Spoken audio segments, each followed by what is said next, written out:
class. Today we are going to discuss about translation. ठीक है, ये हम आगे हमने डिस्कस किया था जो ट्रांसक्रिप्शन के बारे में. अब देखते हैं ट्रांसलेशन के बारे में. ठीक है, वो ट्रांसलेशन प्रोकैरियोटिक और यूकैरियोटिक दोनों में होता है. लेकिन हमें आगे देखा था कि जो प्रोकैरियोटिक था इसमें जो ट्रांसक्रिप्शन होता है वो न्यूक्लियस में होता है और ट्रांसलेशन जो होता है वो साइटोप्लाज्म में होता है. ठीक है, लेकिन जो यूकैरियोटिक की बात करें तो उसमें क्या था, जो ये ट्रांसक्रिप्शन था उसके साथ ये ट्रांसलेशन जुड़ता था. ठीक है, कैसे था, वो बबल लाइक स्ट्रक्चर बनाता था. ठीक है, फिर ये जो पॉलीमरेज था उसमें ये जो हमारा एमआरएन सिंथेसाइज हो रहा था. फिर ये जो ट्रांसक्रिप्शन की प्रोसेस हो रही थी उसके साथ यहाँ जो राइबोसोम रीजन थे वो ट्रांसलेशन भी साथ करते थे न्यूक्लियस में. ये बात हुई थी यूकैरियोटिक में. लेकिन प्रोकैरियोटिक में क्या हुआ था कि जो स्टॉप कोडन आता था फिर क्या होता है, यहाँ से जो एमआरएनए है वो अलग हो जाता है. ठीक है, जो ट्रांसक्रिप्शन की प्रोसेस थी वो भी अलग हो जाती थी, पॉलीमरेज अलग हो जाता था, हमारा एमआरएनए था वो भी अलग हो जाएगा, डीएनए भी अलग हो जाता है. ठीक है, ये बात हुई ट्रांसलेशन और ट्रांसक्रिप्शन की.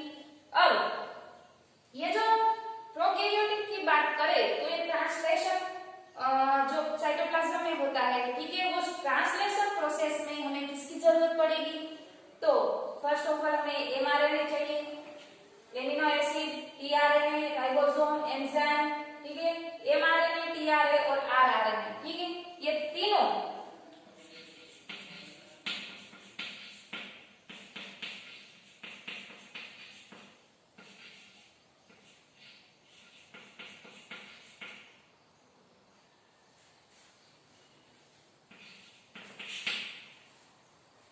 के बारे में आपको पता है. एमआरएनए, ठीक है, वो क्या है, जो हमारा डीएनए में होता है. ठीक है, आरआरएनए वो जो राइबोसोम में होता है. टीआरएनए वो क्या हो, जो सेल में प्रेजेंट होता है. ठीक है, ये बेसिक आपको पता है. अब ये जो प्रोसेस होती है, ठीक है, उसमें mRNA, tRNA, amino acid, enzyme सब होते हैं. लेकिन उस प्रोसेस में कई ऐसे फैक्टर्स है जो इस प्रोसेस में उसका इम्पोर्टेंट रोल होता है, जो इनिशिएशन फैक्टर्स होते हैं. ठीक है, जो इनिशिएशन प्रोसेस होती है इस ट्रांसलेशन प्रोसेस में भी इनिशिएशन, इलोंगेशन और टर्मिनेशन. ठीक है, तीन टाइप की प्रोसेस होती है. सो इनिशिएशन फैक्टर प्रोसेस होती है तो उसमें इनिशिएशन फैक्टर्स बहुत इंपॉर्टेंट होता है. इनिशिएशन फैक्टर तीन टाइप के होते हैं, इनिशिएशन फैक्टर 1, 2 एंड 3. अब इलोंगेशन प्रोसेस होती है तो ये जो इलोंगेशन फैक्टर ईएनजी, ठीक है, उसके बारे में हमें आगे आपको बताऊंगी. अब जो थर्ड है रिलीजिंग फैक्टर, जो टर्मिनेशन साइड पर आते हैं तो कई ऐसे फैक्टर जो रिलीज फैक्टर का काम करते हैं वो भी तीन टाइप के हैं, रिलीजिंग फैक्टर 1, 2 एंड 3. ठीक है, तो ये बात हो गई बेसिक के जो प्रोसेस में जो हमारी रिक्वायरमेंट है उसकी बात. अब बात करें जो इस प्रोसेस के 5 स्टेप होते हैं. ठीक है, फर्स्ट ऑफ ऑल है एक्टिवेशन ऑफ अमाइनो एसिड. तो ये क्या होता है एक्टिवेशन ऑफ अमाइनो एसिड. ठीक है, तो ये बात करें हम अमाइनो एसिड की. मान लीजिए सारा साइटोप्लाज्म है. ठीक है, साइटोप्लाज्म में कई ऐसे अमाइनो एसिड इस तरह पड़े होते हैं. ठीक है, अमाइनो एसिड में 2 टाइप के बॉन्ड होते हैं. ठीक है, फर्स्ट है carboxyl group and amino acid. ठीक है, अब ये जो अमाइनो एसिड है वो एक्टिवेशन नहीं होते लेकिन उसके साथ एटीपी जुड़ जाते हैं तो एक्टिवेशन होते हैं. पर जो हमारा टीआरएनए है ये टीआरएनए. ठीक है, आगे आप टीआरएनए के बारे में डिस्कस कर चुके हैं. तो ये 5 और ये 3 है. ठीक है, अब क्या होगा, ये जो अमाइनो एसिड है, ठीक है, अमाइनो एसिड है उसके साथ एटीपी जुड़ जाता है तो एटीपी किसमें कन्वर्ट हो जाता है, अमाइनो एसिड एटीपी से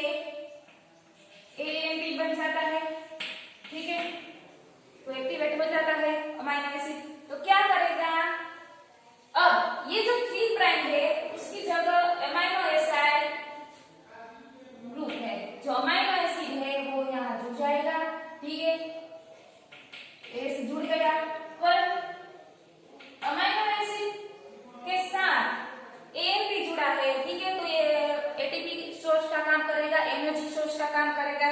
ठीक है, अब ये 3 एंड पर ये जुड़ा है तो क्या होगा, अमाइनो एसिड का जो अमाइनो एसिड है, ठीक है, वो किससे COOH कार्बोक्सिल ग्रुप पर ये जुड़ा है तो उसका एक एंड फ्री रहेगा।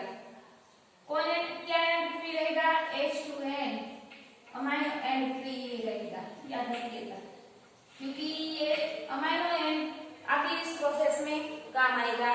तो क्या होगा, 3N पे अमाइनो एसिड जुड़ जाएगा, ठीक है, ATP के साथ, तो क्या होगा,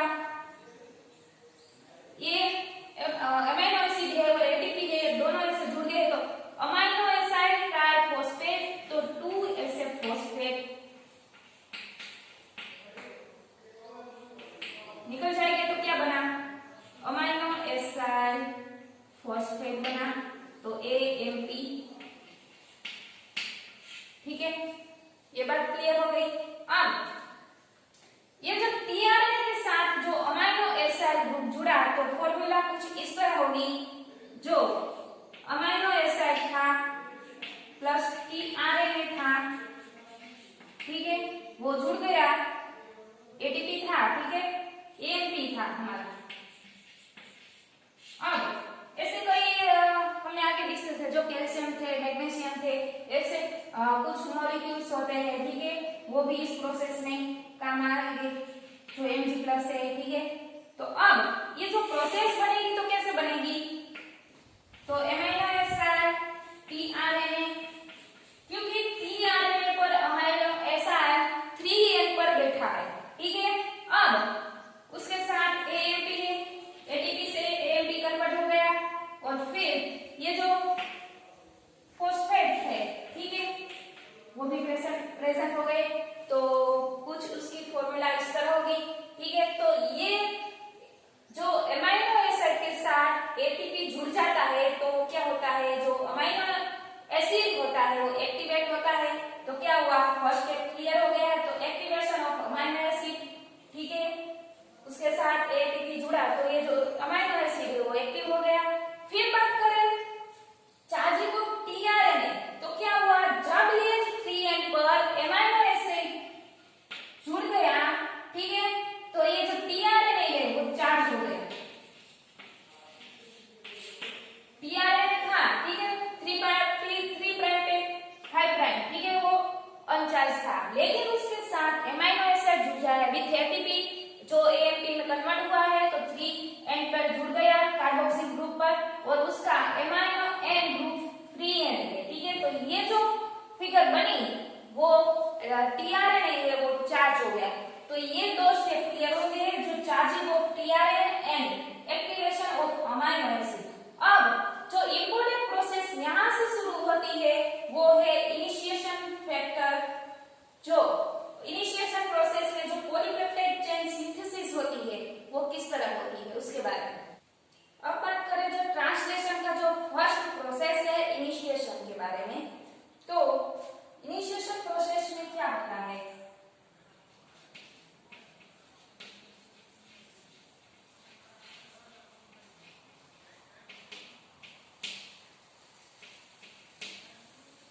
initiation of polypeptide chain synthesis, ठीक है, हमें यहाँ जो पॉलीपेप्टाइड चेन सिंथेसिस करना है तो क्या होगा, ये जो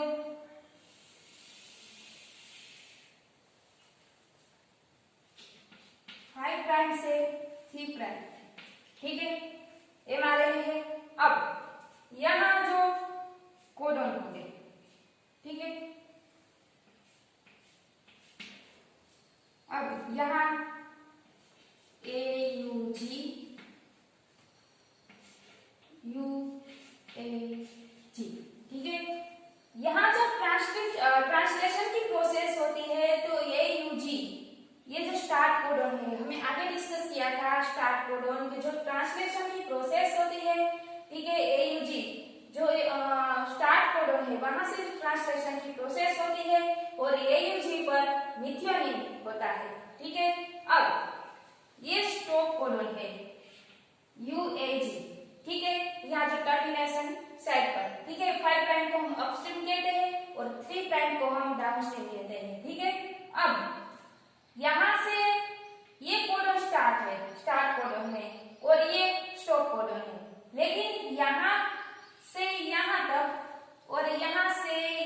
कि ये स्पेस इम्पी होगी नहीं, क्योंकि यहाँ भी न्यूक्लियोटाइड्स हो गए, ठीक है, यहाँ भी कोडॉन हो गए,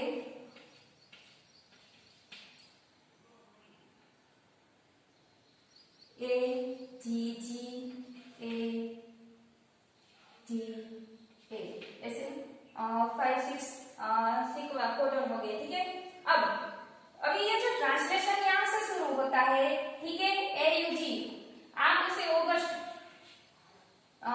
जो आपको याद रखने की इजी ट्रिक है, ऑगस्ट नाम याद रख लीजिए, इसलिए AUG, ठीक है, ये स्टार्ट कोडन है और यहाँ से ट्रांसलेशन प्रोसेस होगी, ठीक है। उसके ये AUG से आगे की जो सीक्वेंस है वो हम उसे SD सीक्वेंस कह सकते हैं।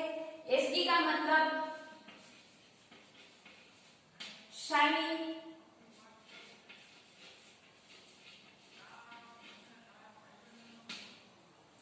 डार्गानो सीक्वेंस,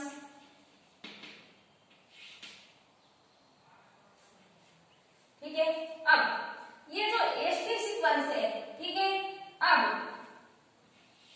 ये सीक्वेंस यहाँ होगी। अब क्या होगा, फर्स्ट ऑफ ऑल जब 5 प्राइम पे राइबोसोम का जो स्मॉलेस्ट यूनिट है 30S का, ठीक है, 50S का लार्ज होता है और 30S का स्मॉल होता है, ठीक है। तो क्या होगा, ये जो 30S का है, ठीक है, वो फर्स्ट ऑफ ऑल हम यहाँ आपको समझने के लिए यहाँ ड्रॉ करें, उसमें भी सीक्वेंस होगी, ठीक है, उसमें एंटीकोडन हो गए, तो क्या होगा, उसकी जो अपोजिट में हो गए एंटीकोडन है, इसलिए यहाँ की ये पेयर बनाएगा, ठीक है। यहाँ A है तो क्या होगा, U होगा, C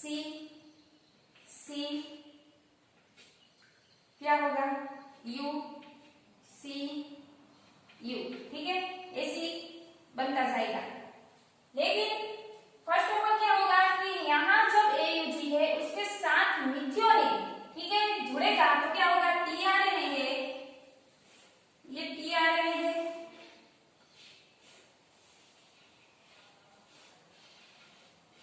अब उसमें एंटीकोडन हो गए, ठीक है, AUG है तो क्या होगा, UAC, ठीक है, ऐसा होगा। अब क्या होगा, ये 5 प्राइम है या 3 प्राइम है। अब 3 प्राइम में हमने जो डिस्कस किया था कि जो कार्बोक्सिल ग्रुप होता है, ठीक है, कार्बोक्सिल ग्रुप पर एमाइनो एसिड बैठा है, ठीक है, NH2 एमाइनो ग्रुप जो बाहर है, ठीक है। अब ये 3 है। अब क्या होगा, यहाँ जो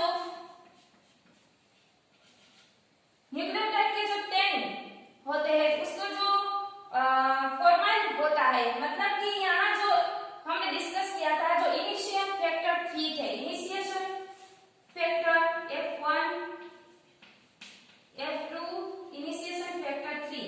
अब जो इनिशिएशन फैक्टर 2 है वो क्या करेगा, इनिशिएशन फैक्टर 2 है वो क्या करेगा, GTP के साथ बाइंडिंग करेगा, ठीक है, GTP के साथ बाइंडिंग करेगा और ये जो tRNA है उसके साथ जुड़ जाएगा।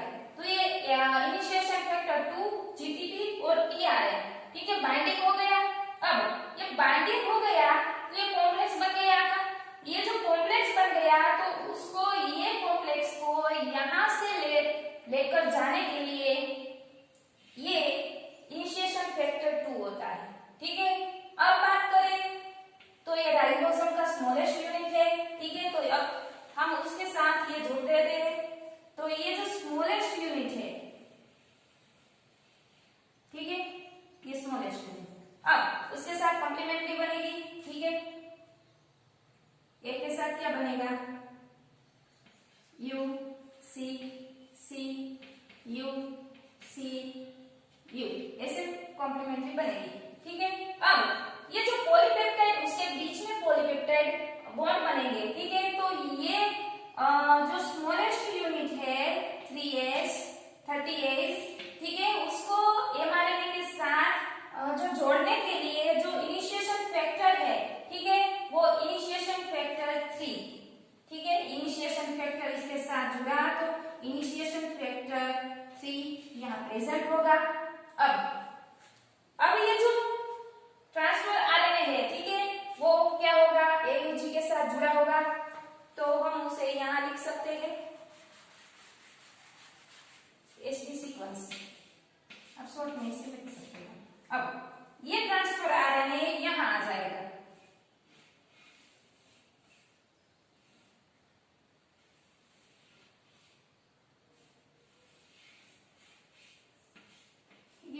ये 5 प्राइम है, ये 3 प्राइम है, ठीक है।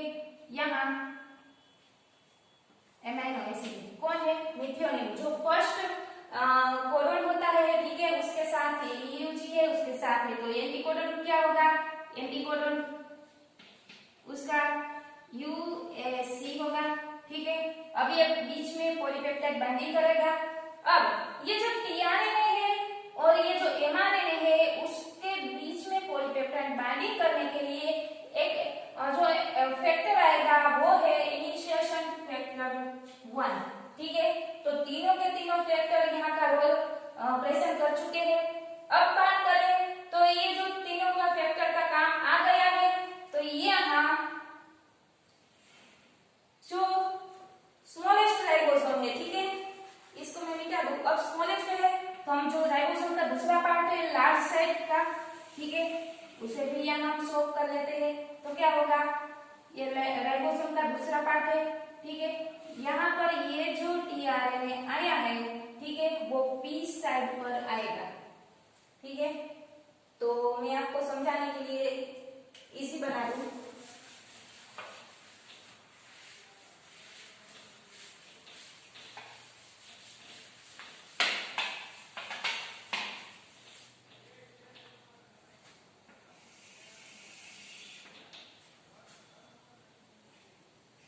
ये 5 प्राइम, ये 3 प्राइम,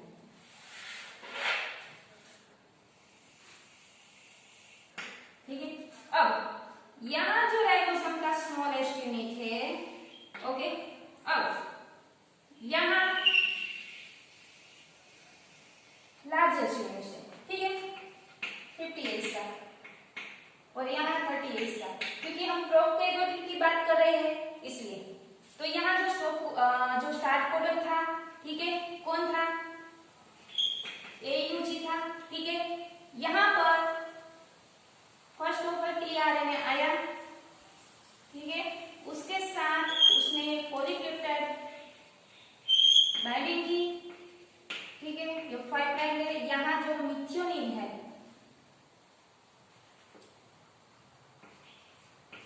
अब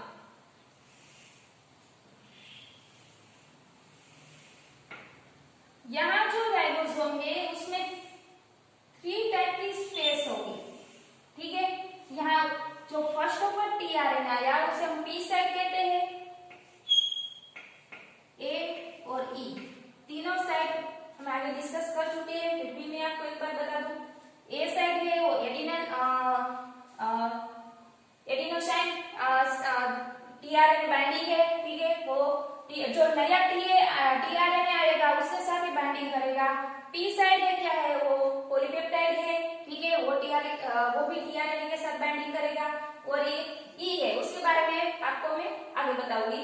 तो ये जो फर्स्ट ऑफ ऑल आया, ठीक है, उसके साथ फर्स्ट ऑफ ऑल जो टीआरएनए आया वो पी में आया, उसमें बाइंडिंग होता है तो यू ए सी बना।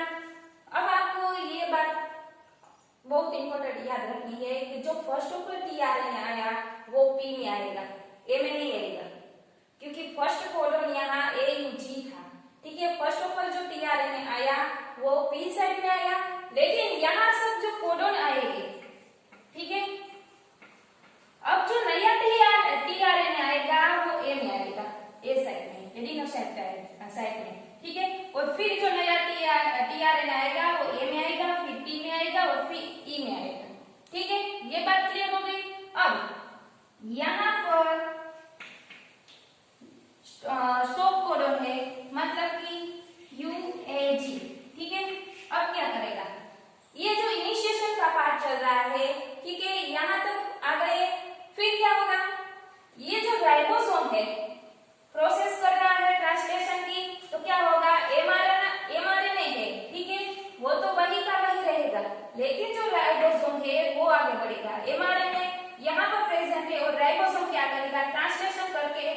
पॉलीपेप्टाइड चेन है वो ग्रो होता है और जो धीरे धीरे करके वो आगे बढ़ता है।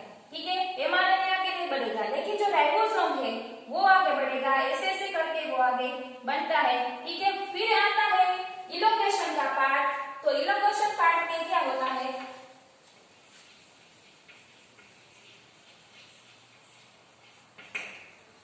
अब ये इलोकेशन पार्ट आएगा। ठीक है, दूसरा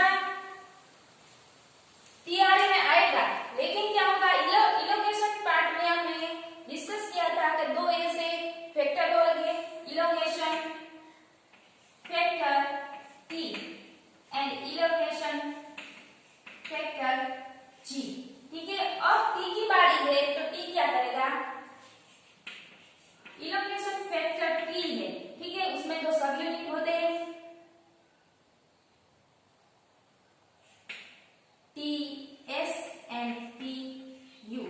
ठीक है, अब क्या होगा, ये जो टी है अकेला काम नहीं करता, लेकिन उसके दो सब यूनिट है वो साथ ही काम करते हैं, तो वो क्या करेगा, उसकी साइकिल बनेगी। अब ये जो टी है, initiation elocution factor T S और यू, तो क्या करेगा, ये एस उसका पार्टनर है उसको निकाल छोड़ देगा। ठीक है, टी एस को छोड़ दिया और जीडीपी को बाइंडिंग करेगा, तो यहाँ क्या होगा, जीडीपी बाइंडिंग होगी। ठीक है, तो क्या बनता है, elocution factor T U and GDP. अब ये जब जीडीपी बनती है तो क्या होगा, ये जो नया टीआरएनए आएगा उसकी बात मैं कर रही हूं, जो यहाँ पर। ठीक है, तो क्या होगा, अब ये जो इलोकेशन फैक्टर और जीडीपी बन गए वो इस पर बाइंडिंग कर जाएंगे, EFTU एंड GDP। ओके, तो अब ये जो टीआरएनए है वो यहाँ पर आएगा, जो न्यू टीआरएनए है, जो नया नया टीआरएनए आएगा इस सीक्वेंस के साथ, उस कोडोन के साथ। ठीक है, तो ये जो नया जो भी नया टीआरएनए आएगा वो ऑलवेज एक साइड पर आएगा, लेकिन जो फर्स्ट था वो पी में आएगा। ठीक है, अब उसके बाद जो नया आएगा वो ए साइड में आएगा, फिर पी साइड में आएगा और फिर ई साइड में आएगा। तो ये जो टीआरएनए है वो यहाँ पर आएगा।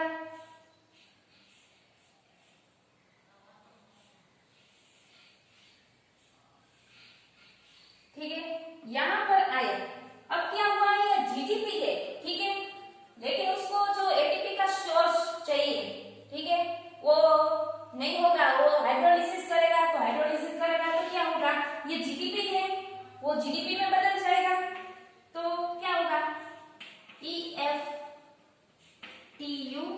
And GDP.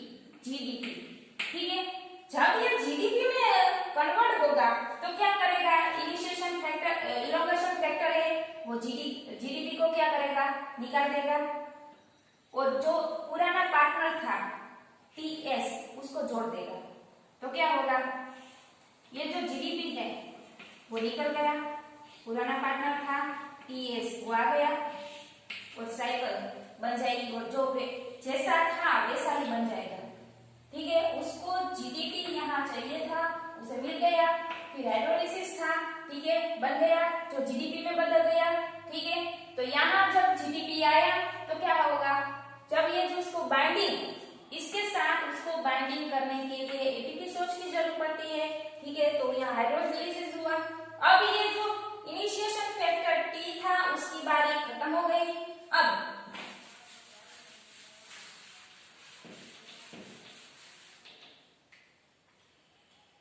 अब जो इलोकेशन फैक्टर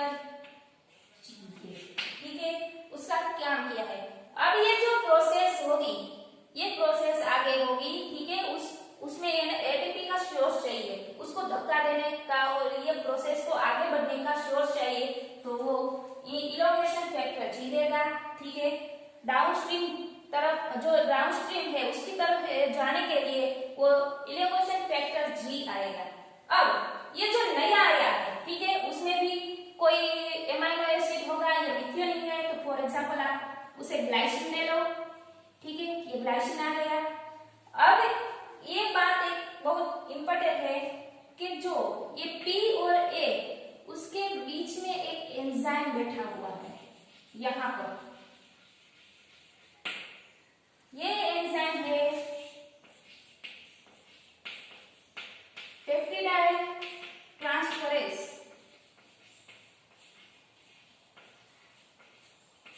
अब ये जो पेप्टिडाइल ट्रांसफरेज है, ठीक है, वो क्या करेगा, यहां हमने बात की थी कि जो टीआरएनए है उस 3N पर जो कार्बोक्सिल ग्रुप होता है, ठीक है, जो कार्बोक्सिल ग्रुप था, ठीक है, COOH कार्बोक्सिल ग्रुप था, उसकी जगह ये एमाइनो ग्रुप जुड़ गया, तो ठीक है, यहाँ मिथियोनिन आया और उसका एक N फ्री था, अमाइनो ग्रुप NH2 फ्री था। तो अब क्या करेगा, जब ये जो न्यू टीआरएनए आया है, ठीक है, अब ये उसमें भी यहाँ एमाइनो ग्रुप है, एमाइनो, ठीक है, एमाइनो एसिड है, यहाँ भी एमाइनो एसिड, क्या करेगा, ये जो पेप्टिडाइल ट्रांसफरेज है क्या करेगा, उसको यहाँ से रिलीज कर देगा और इसके साथ जुड़ जाएगा, क्योंकि यहाँ जो उसको रिलीज किया तो एक कार्बोक्सिल ग्रुप पर बैठा था, ठीक है, और यहाँ का जो एक N फ्री होता है NH2, ठीक है, उसके साथ, क्योंकि NH2 और COOH NaOH का जो बॉन्डिंग पेप्टाइड बॉन्डिंग बनता है, ठीक है, तो ये जो मिथियोनिन और लाइसिन, ठीक है, वो जुड़ जाएगा, यहाँ पर आ जाएगा। तो यहाँ पर आ गया तो क्या होगा, ये खाली हो गया, ठीक है, ये खाली हो गया तो क्या होगा, अब उसका काम खत्म हो गया, तो अब आएगा वो ई साइड पर, इस पर कोई एमाइनो एसिड नहीं है, ठीक है, तो यहाँ दो एमाइनो एसिड बन गए, ठीक है। अब यहाँ जो न्यू आ गया, अब ये ई का मतलब अब आपको मैं बताती हूँ, ई का मतलब क्या है, वो एग्जिट साइड है, एग्जिट साइड मतलब कि जो ये खाली होता है, ठीक है, उस पर अब कोई अमाइनो एसिड नहीं है, वो कुछ काम का नहीं है। अब वो क्या करेगा, जब ये जो टीआरएनए आएगा उसको वो एग्जिट कर देगा, ठीक है। तो अब बात करें, इलोंगेशन प्रोसेस चल रहा है, ठीक है, अब यहाँ जो ग्लाइसिन आ गया है, मिथियोनिन आ गया है, तो अब क्या होगा, फिर से इलोंगेशन फैक्टर की साइकिल चलेगी, जो TS और TU के बीच में, ठीक है, फिर नया जो टीआरएनए आएगा, जैसे अब साइकिल हमने ड्रॉ की थी उसकी तरह जो टीआरएनए है वो नया आएगा, तो क्या होगा, मैं यहाँ पर ही ड्रॉ कर देती हूँ, ये जो ए पर साइड था टीआरएनए है उसके बीच में बाइंडिंग हो गई, ठीक है, ये जो टीआरएनए है वो यहाँ पर आ जाएगा, तो क्या बनेगा,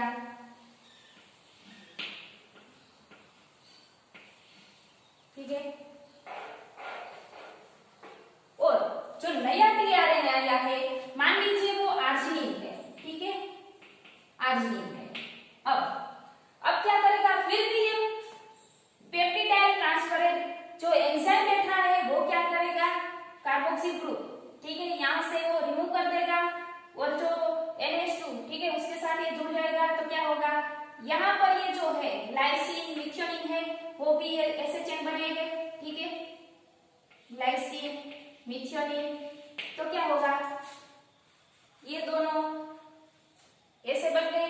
अब तो ये तो एम्प्टी हो गया और यहाँ ये खाली हो गया, तो अब क्या होगा, ये जो तीनों चेन है 1 बाय 1 यहाँ आ जाएगा, तो ये खाली हो गया, तो ये जो टीआरएनए था वो यहाँ पर आएगा और उसका जो पुराना था वो निकल गया, और फिर ऐसे ऐसे जो पॉलीपेप्टाइड चेन बनते जाएंगे, ठीक है, कितनी आसान प्रोसेस है, न्यू आएगा, ठीक है, उसके बीच में जब ये बाइंडिंग होगा, तो मान लीजिए हम और भी अमाइनो एसिड को डालते हैं, तो ये जो मिथियोनिन है, आर्जिनिन, ग्लाइसिन और मिथियोनिन, ठीक है, ये तीनों आए थे। अब ये वाला जो टीआरएनए है यहाँ आ गया, ठीक है, तो ये कॉम्प्लेक्स ऐसा है। अब ये जो नया टीआरएनए आएगा उसकी बात करेंगे, तो जो ये आर्जिनिन था, फिर कौन था, फिर भी हम कोई लाइसिन, ठीक है, उसको ले, तो क्या करेगा, फिर भी ये पेप्टिडाइल ट्रांसफरेज होगा, ठीक है, पेप्टिडाइल ट्रांसफरेज होगा, तो क्या करेगा, उसके बीच में बाइंडिंग तोड़ देगा और उसके साथ जुड़ जाएगा, तो ये आर्जिनिन ऐसी हो जाएगी, तो ये पेप्टाइड पॉलीपेप्टाइड की ऐसे चेन बनती ही जाएगी, ठीक है, फिर भी न्यू आएगा और ऐसे चेन बनती जाएगी। धीरे धीरे करके ये जो राइबोसोम है स्टॉप कोडन पर आता है, तो क्या होता है उसकी बात करिए। तो अब ये जो टर्मिनेशन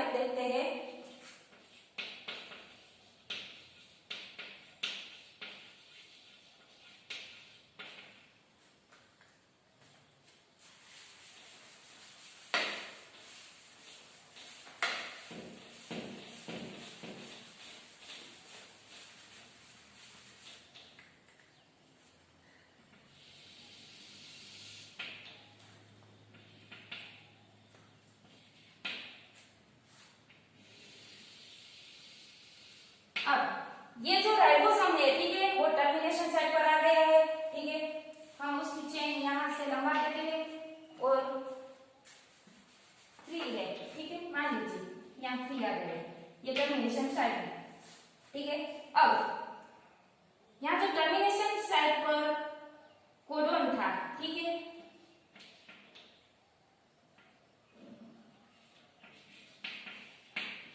अब यहाँ जो तीनों स्पेस है, ठीक है, ई पी ए, अब क्या होगा, यहाँ टीआरएनए आया है कैसा, ठीक है, धीरे धीरे न्यू टीआरएनए आता जाएगा और पॉलीपेप्टाइड चेन ग्रो होती जाएगी, ठीक है। तो क्या होगा, जब ये लास्ट टर्मिनेशन साइड पर आएगा तो AUG, ठीक है, वो तो स्टॉप कोडन है, ठीक है, अब यहाँ पर आ गया और यहाँ मिथियोनिन ऐसे पॉलीपेप्टाइड चेन यहाँ तक ग्रो हो गई, ठीक है, न्यू आया और उसके साथ जुड़ गया, फिर रिलीज हुआ और न्यू आया। तो क्या होगा, जब ये टर्मिनेशन साइड पर आता है तो क्या होगा, टर्मिनेशन फैक्टर, मैंने आगे आपको बताया था जो टर्मिनेशन फैक्टर था, ठीक है, वो क्या है, रिलीजिंग फैक्टर कहते हैं उसे। रिलीजिंग फैक्टर 3 टाइप के थे, releasing factor 1, releasing factor 2 and releasing factor 3, ठीक है। तो किसको आइडेंटिफाई कर सकता है, तो RF1 जो रिलीजिंग फैक्टर 1 है वो UAA, ठीक है, UAG, जो रिलीजिंग फैक्टर 2 है वो UAA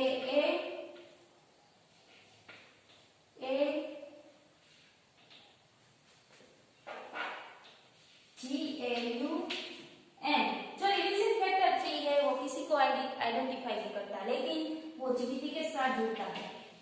अब ये जो RF3 है, ठीक है, वो जीडीपी के साथ जुड़ता है, वो क्या करेगा, रिलीजिंग फैक्टर 1 और 2 को एक्टिवेट करेगा, ठीक है। तो एक्टिवेट करेगा तो क्या करेगा, तो इस लोगों का काम ही है कि ये जो प्रोसेस हो गई, ठीक है, ये जो कॉम्प्लेक्स है इस कॉम्प्लेक्स को तोड़ना, ठीक है।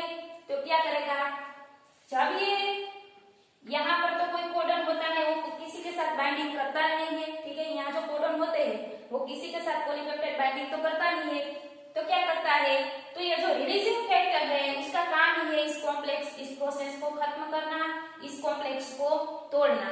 तो क्या करता है, किसको आइडेंटिफाई करता है, UAG, तो UAG मतलब कि रिलीजिंग फैक्टर 1, ठीक है, तो यहाँ रिलीजिंग फैक्टर 1 वो यहाँ पर आके बैठ जाता है, ये इसको एक्टिवेट कौन करता है, RF3, ठीक है, RF3 है जो इस दोनों को एक्टिवेट करता है, क्योंकि ये जो एक्टिवेट होते हैं तो ये यहाँ पर आके बैठ जाते हैं। अब ये जो RF1 होगा और फिर ये जो RF3 उसके साथ कौन जुड़ा है, GDP जुड़ा है, ठीक है, तो ये जो रिलीजिंग फैक्टर यहाँ आ जाएंगे तो क्या होगा, जो ये साइड है वो ब्लॉक हो जाएगी, ठीक है, जो ये साइड ब्लॉक हो गई तो न्यू टीआरएनए कोई आएगा नहीं, ठीक है। और यहाँ पर बहुत जो इम्पोर्टेंट एंजाइम था पॉलीपेप्टाइड ट्रांसफरेज, ठीक है, वो वेट कर रहा है कि न्यू टीआरएनए आए और यहाँ से जो एमाइनो एसिड की जो चेन है, ठीक है ना, ये जो क्या करता था, पॉलीपेप्टाइड ट्रांसफरेज यहाँ से रिमूव करता था और जो नया आता था उसके साथ जुड़ देता था। तो ये जो पॉलीपेप्टाइड ट्रांसफरेज है वो वेट कर रहा है कि कब न्यू टीआरएनए आए और उसके साथ वो बाइंडिंग करे और उसको रिलीज करे, ठीक है। तो क्या होगा, ये साइड तो ये ब्लॉक हो गई, ठीक है, तो यहाँ कोई न्यू टीआरएनए आया नहीं, तो क्या होगा, अब ये जो न्यू हमारी जो एमाइनो एसिड की जो चेन है, ठीक है, वो क्या होगी, रिलीज हो जाएगी, तो ये कॉम्प्लेक्स के बाहर आ जाएगी, ठीक है। ये जो रिलीज हो गई और ये जो स्टॉप कोडन है, ठीक है, वो क्या करेगा, सारी प्रोसेस को स्टॉप कर देगा, ठीक है।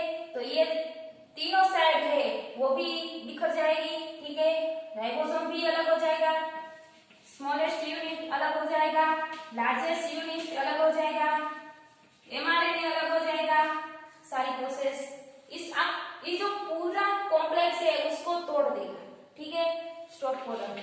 और वो जो हमें जो यहाँ एमाइनो एसिड की जो चेन पॉलीपेप्टाइड चेन मिली थी, ठीक है, वो मिल गई। तो ये ट्रांसलेशन की प्रोसेस होती है, ठीक है। लास्ट में स्टॉप कोडन आके जो रिलीजिंग फैक्टर है